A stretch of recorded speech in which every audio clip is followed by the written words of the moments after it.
why do you have to be slim to sell sexy?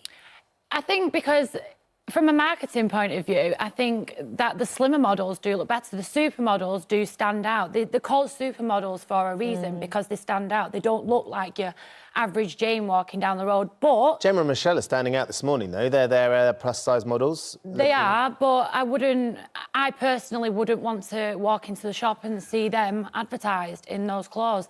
I would never be the same size as a supermodel or a Victoria's Secret model. I don't take offence to it, but I just happen to think that they do look better. I'm not saying that bigger girls shouldn't buy it, but going back to what I was saying about the marketing side of things, like, why don't we advertise, like, you know, your average guy who works down in the garage, or the average person who works down in the shop for aftershave? Why have we got David Gandy doing that? Why have we got David Beckham, you know, advertising aftershaves?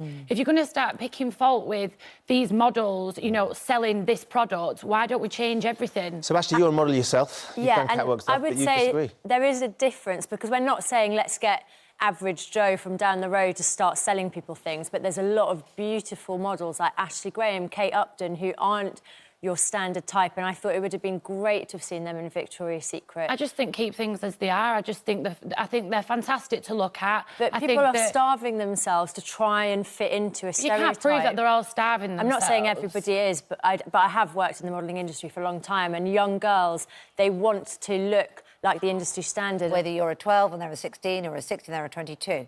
Do you look at that and think, I want to look like that? Because most people want to look slimmer than they are. I would love to whatever size. I would love to have Ashley Graham's body. I think Ashley Graham is one of the most beautiful, sexy people.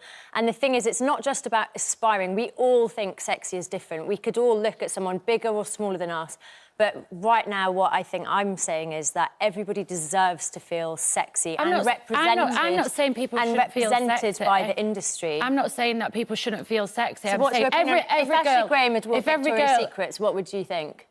I think good for her, but personally, I'd rather see Kendall Jenner walking down it. Yeah, I would. And if that makes me a shallow person, then so be it. I suppose there are some That's how it's people... always been, and I think that's how it should stay. I think that's how it should stay. I suppose some people, though, would say, I actually look at very slim models that are slimmer than me, and it puts me off buying that, because I think, oh, you know, I could never look like that. What's the problem with these girls just being the size that they are? They've always been that way. I don't get what the big uproar is in it. If you're going to... Going back to what I said before, if you're going to start changing that, why do we not have curvy people advertising McDonald's?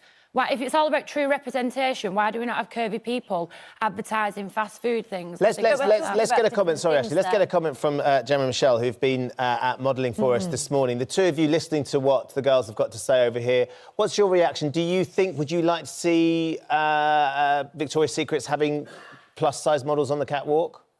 I think, yeah, if you're curvy, go for it. If you've got it, flaunt it. It doesn't have to be, and a lot of girls do starve themselves. I'm actually a makeup artist in the industry, and, you know, it's quite frustrating backstage. Everyone's just hungry and a little bit frustrated because they just want to eat, but they can't because they need to fit in that dress and look perfect for that designer. I did a plus-size fashion show recently for River Island. Everyone was happy backstage. All the models are plus-size, everyone's eating food, so it's just a different atmosphere. Everyone's a lot, you know, so it's quite a lot to do to stay that slim, that designer. I know designers that if they can't get their hand around your arm, you're not in. That's how hard it is. And that's how they'll test? Yeah, that's the test. Is that your experience as well, Ashley? Yeah, and also what I find amazing is I have done lingerie modelling, and I'd have imposter syndrome because I have cellulite and stretch marks, and I'd be like, they've obviously booked me based on the picture, and I probably don't look like I do in the picture anymore, and a lot of people in this industry do feel that way, and we are all born with different bodies, and there are beautiful people who are models. So we're not talking about getting average so-and-so. We're talking about models, but everybody is beautiful and everybody deserves to feel beautiful as well. And I would like to see more representation within the industry. I think a lot of women, though, would agree that... I think the majority of women would agree that the models that they do have at the moment do look better than someone walking down as a 16 and 18. But maybe they changed the sort of underwear they made if they had to make it for people of different shapes. Also, maybe you're a victim of what you've grown up with. They do have bigger sizes. I'm not a victim of anything. They do have bigger sizes. Well, Laura says here on Twitter, I can't even buy my size bra from Victoria's Secrets, and you want to use a variety of sizes on their catwalks. Can't see it happening somehow. Sexy is a state of mind, not a fashion look. That's what Hannah says. Totally Ashley's agree. nodding. I think we can all agree with that. Yeah. Thank you very much for joining us, both of you. It's nice to see you. And thank you to Definitely. Gemma and Michelle as Thank well for you. coming in and brightening up the morning.